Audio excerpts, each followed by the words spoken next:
Olá, bom dia, meus caros irmãos e irmãs, queridos devotos e devotas de Santo Antônio, paz e bem. Nós estamos iniciando a partir de hoje, quinta-feira, o Tríduo Pascal, a centralidade da nossa fé cristã. Vamos refletir sobre a Quinta-feira Santa, instituição da Eucaristia, o lava-pés. Sexta-feira, a paixão, a morte de Jesus.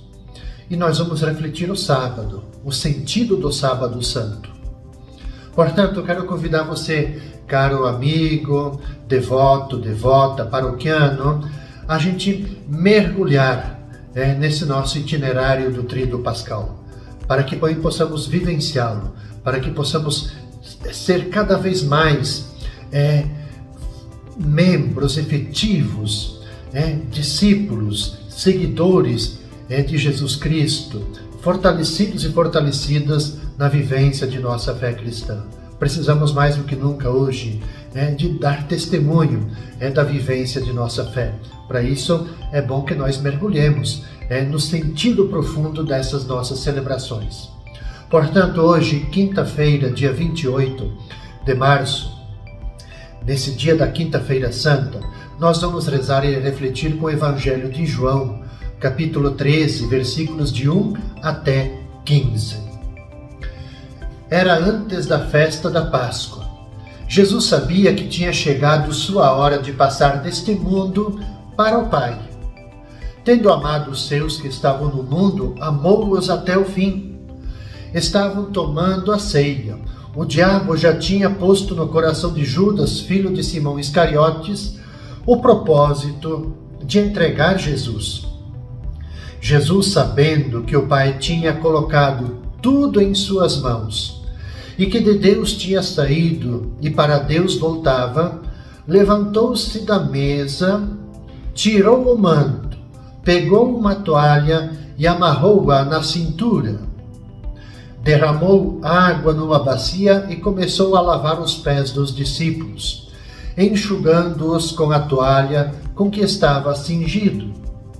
Chegou a vez de Simão Pedro, e Pedro disse: Senhor, tu me lavas os pés? Respondeu Jesus: Agora não entendes o que estou fazendo, mais tarde compreenderás.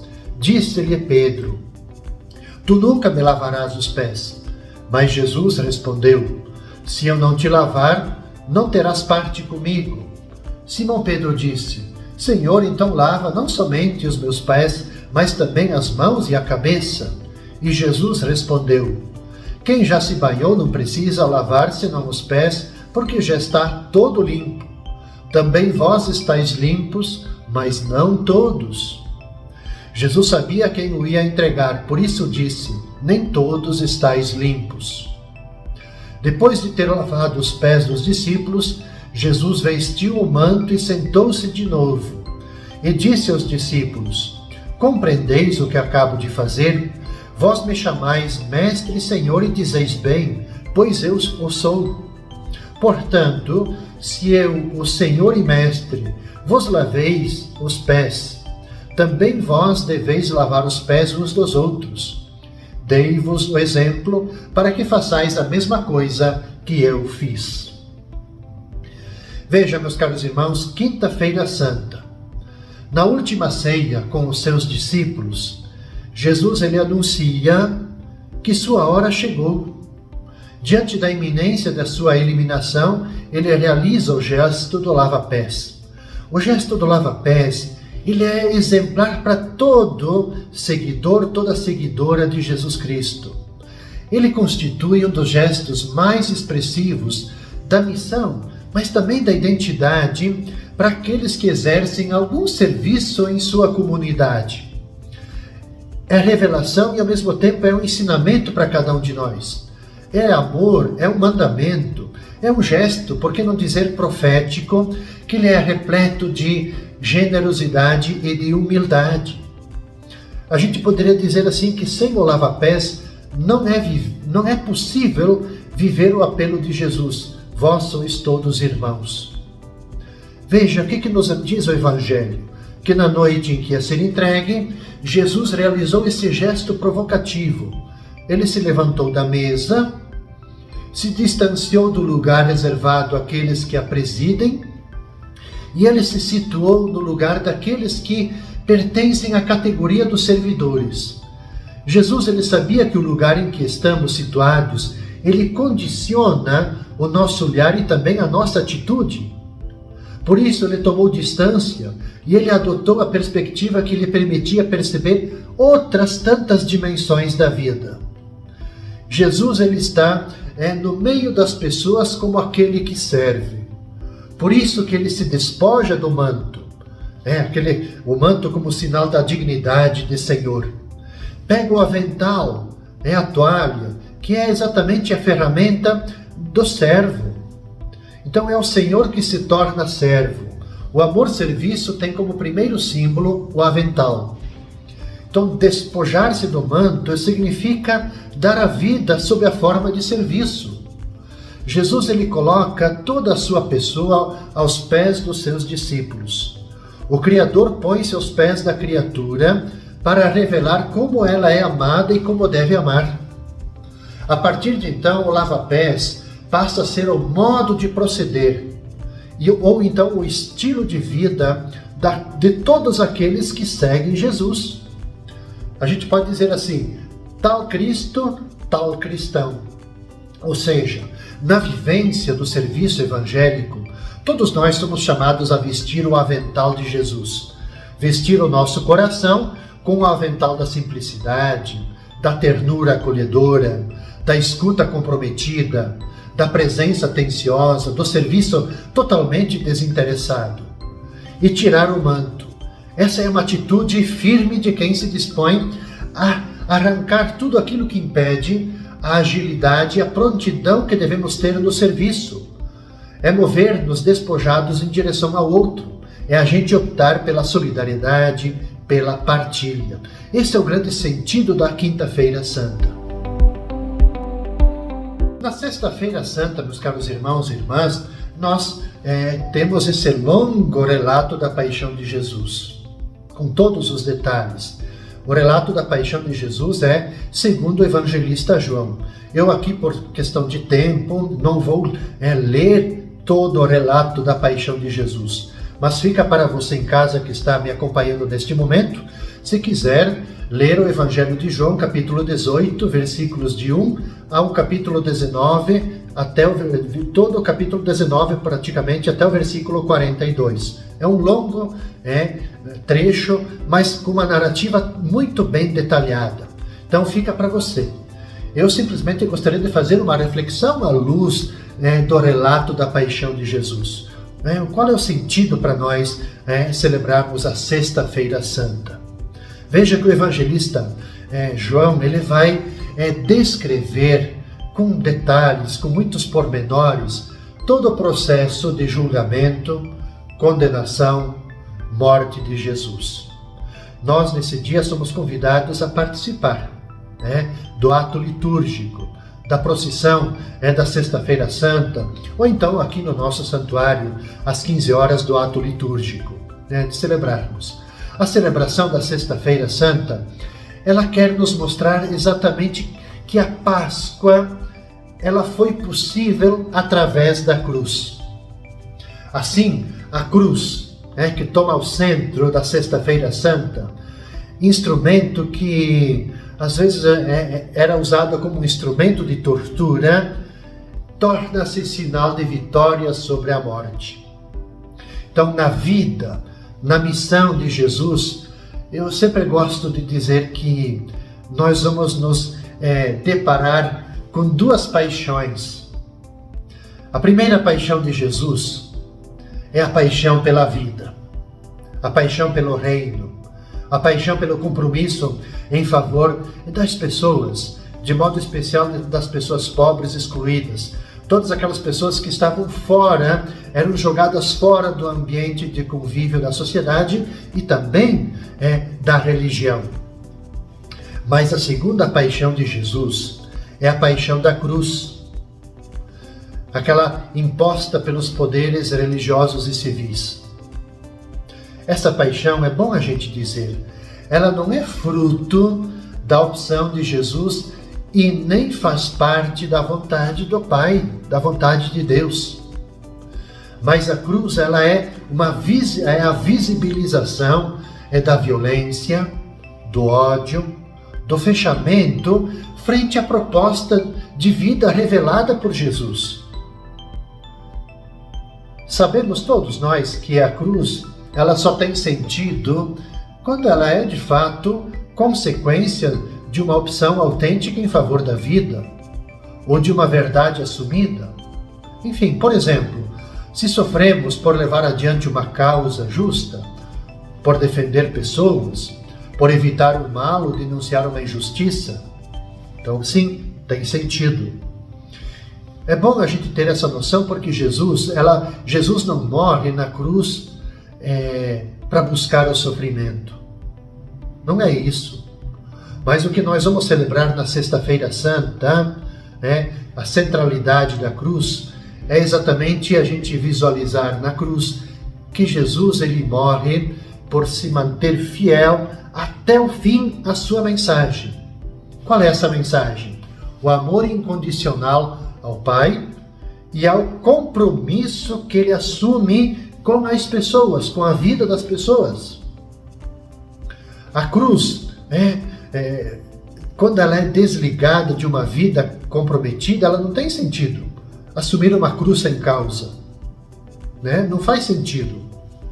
A cruz, ela de fato, ela é salvífica quando ela é assumida e vivida em favor dos demais. Jesus foi à cruz exatamente porque ele consumiu a sua vida para que outras pessoas tivessem vida. E isso incomodou muita gente. Então, nunca pode ser um sofrimento buscado, como se Deus necessitasse da nossa dor para nos redimir. E, infelizmente, muitas pessoas têm essa concepção de cruz, mas não é isso. A cruz, é bom nós entendermos isso. A cruz, ela liberta quando não acaba na cruz, mas na ressurreição. Por isso que a nossa fé, a nossa tradição cristã, ela é belíssima, porque a nossa fé ela não termina na Sexta-feira Santa, mas ela vai para a ressurreição. Enquanto nós carregamos a cruz, sim, ela se torna leve se nós temos diante de nós um horizonte, um olhar para frente de esperança, no sentido de que a cruz, a gente pode dizer assim, a cruz é passageira, é um caminho para chegarmos à vida plena, à vida definitiva. E por fim, meus caros irmãos e irmãs, chegamos no Sábado Santo. Eu também aqui nessa reflexão, caros amigos e amigas, devotos e devotas, eu não vou fazer aqui a meditação, a leitura do Evangelho da Vigília Pascal da noite. Por quê? Porque é um convite para todos vocês virem até ao nosso santuário e participar da celebração da Vigília Pascal, da Vigília das Vigílias. Eu agora, nesse momento, eu vou fazer a reflexão, vou fazer a leitura do Evangelho do sábado, do sábado do silêncio. Então, nesse dia 30 de março, nós temos o Evangelho de Marcos, o capítulo 15, versículos de 42 a 47, que nos narra o seguinte: Ao entardecer, como era o dia da preparação, isto é, a véspera do sábado, chegou José de Arimateia. Ele era membro importante do Sinédrio e também esperava o reino de Deus. José encheu-se de coragem, foi até Pilatos e pediu o corpo de Jesus. Pilatos ficou admirado que Jesus tivesse já morrido. Chamou o oficial do exército e perguntou se Jesus já estava morto. Depois de informado pelo oficial, Pilatos mandou entregar o corpo a José. José comprou um lençol de linho, desceu o corpo da cruz e o enrolou no lençol. Em seguida, colocou Jesus num túmulo que tinha sido cavado, um túmulo novo cavado na rocha, e enrolou uma pedra para fechar a entrada do túmulo. Maria Madalena e Maria, mãe de Jesus, ficaram olhando onde tinha sido colocado Jesus. Esse é o Evangelho do dia, que a gente diz do Sábado Santo, no sentido de nos preparar para o sábado à noite, a vigília. Então é um dia onde que todos nós, a humanidade toda, vive um grande Sábado Santo. A gente pode dizer que durante o dia do sábado, entre a sexta-feira, da tarde, quando a gente participa das celebrações da Sexta-feira Santa, até a noite da vigília do sábado, a gente diz assim, que há uma espera angustiada das nações, de cada um de nós. O evangelista nos diz que Jesus, ele foi colocado no sepulcro, cavado, num túmulo cavado na rocha. O sepulcro, ele representa a passagem entre o Antigo e o Novo. Ao ser fechado com uma pedra, ao entardecer da Sexta-feira Santa, a gente pode dizer assim, encerra-se um ciclo. Ao se abrir na madrugada do domingo, na vigília pascal, inaugura-se um novo tempo, uma nova criação. E a gente pode dizer que os sinais, eles estão ali, no ventre aberto da terra. Sinais que podem ser mútuos para a gente, fazendo com que a gente se detenha no passado, ou podem ser um umbral de novas significações. Então, o Sábado Santo é tempo não só de espera, mas o Sábado Santo, nessa perspectiva que eu falava um pouco da espera angustiada, é de fato também uma espera de esperança. É deixar que o grão de trigo morto, ele comece a dar fruto. É tempo, vamos dizer, de um inverno que vai tornar possível as flores da primavera. É um tempo de a gente imaginar, de a gente criar, de nós nos abrirmos a algo novo e inesperado, de a gente sonhar um mundo melhor e uma igreja, por que não, mais nazarena. Portanto, esse espaço de silêncio que nos é colocado entre a Sexta-feira Santa, o entardecer da sexta, até o sábado, até a noite da vigília pascal, esse espaço de silêncio não tem que ser para nós de morte, senão de vida germinal. É noite que aponta para a aurora. É um tempo de fato, eu quero convidar para isso. É um tempo de fé e de esperança. Por que isso? Porque a gente tem que ir criando essa motivação interna para dizer assim, gente, a luz está para chegar. Ela está aí. O Espírito, ele ficou sem palavra, mas ele já está sussurrando. O vento do silêncio, ele já está gemendo. Nele se vislumbra a chegada da vida. A gente pode dizer assim, algo grandioso se prepara. Parece-nos que assim se aproximam os rumores de ressurreição. E a gente pode dizer, estamos vivenciando desde já a Páscoa. Essas são as meditações, caros irmãos e irmãs, que eu preparei para cada um de vocês.